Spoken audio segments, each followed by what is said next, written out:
Michelle O'Neill, you would never accept a trade border between Northern Ireland and the Republic. So why should Unionists accept one in the Irish Sea between Northern Ireland and the rest of the UK? Well, David, I don't want to see any borders. We've said from day one that Brexit wasn't compatible with our peace agreement, with our Good Friday Agreement. I've never wanted to see the interruptions that we're now experiencing today. I think many of us here warned against the dangers of Brexit and what it actually would mean for us in reality, and we're facing those challenges today. But we sought, along with the majority of other political parties, sought to find mitigation against the worst impact of Brexit. That comes in the form of the protocol. So it protects our peace agreement, it protects the Good Friday Agreement, it prevents a hard border on the island of Ireland, and it ensures the continuity of trade across this island, which is obviously flourishing as a direct result of the protocol. Even if we accept that it's there as a result of Brexit, you say it protects the peace process, but it has recently led to the resignation of the First Minister. So if it is destabilising politics here, isn't it time for you to urge the EU to find something that wins cross-community support? Well, there was never cross-community support for Brexit. The majority of people here, the majority of political parties, on a cross-community basis voted to reject Brexit, yet and all it's foisted upon us. This Tory government, Boris Johnson, has shown at every turn that they do not care less for the people who live here. It is in fact the British government that negotiated the protocol. It is in fact them that signed up to an international treaty, which they have been putting in jeopardy ever since the ink was barely dry on the agreement itself. So we are not in an ideal situation. However, the protocol does give us the best protection and does afford us a lot of opportunity. What can you say to reassure Unionists that the protocol is the best solution? Can you reassure them that it is, in your view, just a trade border and that you respect the position of Northern Ireland constitutionally as part of the United Kingdom? I signed up to the Good Friday Agreement, so it'll be the people here alone that will decide if there's constitutional change. There'll never be anything foisted upon people. I think, unfortunately, for the Unionist people, for that wider civic society, the Unionist leaders have actually conflated the issue of the protocol and Brexit, a mess which they single-handedly delivered alongside their friends in the Tories. But they have conflated that issue of identity with the issue of trade, which comes about as a direct result of Brexit. So there are two distinctly different things. There's going to be an election. The polls suggest Michelle O'Neill may be Northern Ireland's next First Minister. Given that the IRA campaign is still in people's memories here, it's not that long ago, is Northern Ireland ready for a Sinn Féin First Minister? I think it's even crazy that you're even asking me that question, because I think it'll be the people that will decide who they will elect, they will decide who will be the largest party. Like, I come from a background, I'm a Republican, I'm a proud Republican. I'm somebody who I believe can govern for all people, not just those of a Republican tradition, but those from other traditions. So to sit here in 2022, for anybody to question a nationalist's ability to be First Minister, to hold a position in the legal profession, to hold the position of Justice Ministry, is just absolutely madness. Those days are gone. But it's not just any nationalist politician. It is, for many people, a party that is still considered to be the political wing of the IRA, no matter how long we are past ceasefires and Good Friday Agreement. So what do you say to victims of IRA violence, for example, who would still have a difficulty with a Sinn Féin First Minister?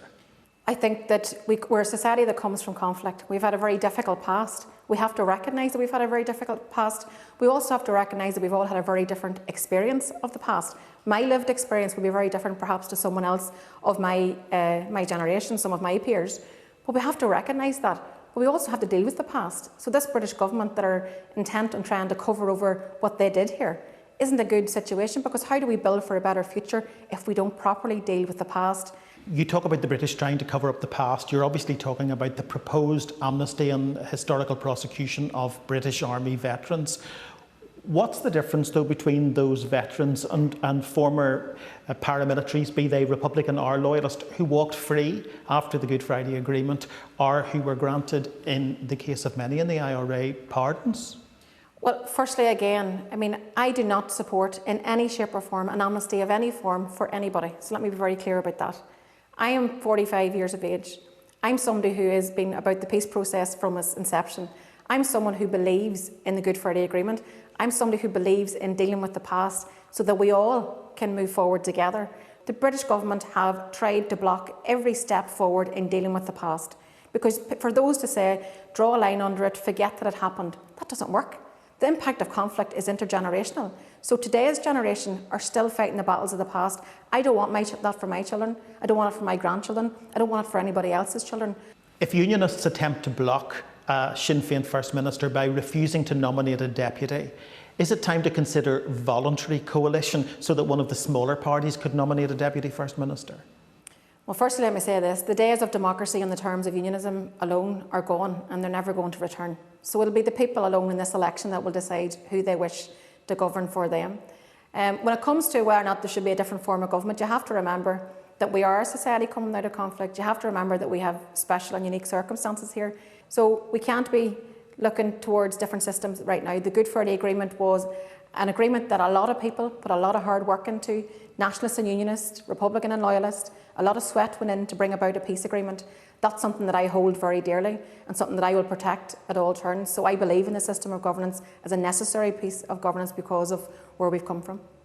There's a lot of speculation that you will be First Minister of Northern Ireland and that your party leader, Mary Lou McDonald, will be the next Taoiseach, the next Irish Prime Minister.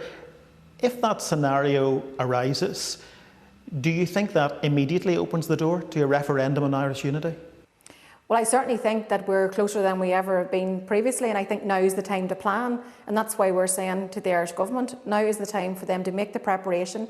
Let's not fall into the traps that have been fallen into in terms of Brexit. Make the preparation. Let's start to have a healthy conversation about the things that matter every day to people. What does the health service look like in United Ireland? What does education look like in United Ireland? So I think that this is a hopeful conversation because our society here has lived apart for far too long. Because if the last couple of years of Brexit has taught us anything, is that the Tories will never prioritise the interests of people here, whether they be unionist, nationalist or other. Earlier this week, people were surprised to hear your party leader send Platinum Jubilee greetings to the Queen. We've come a long way from the days when Gerry Adams was describing her as Mrs. Windsor. Was that just electioneering, a reaching out to the unionist community or the moderate middle ground community, or do you genuinely respect Queen Elizabeth?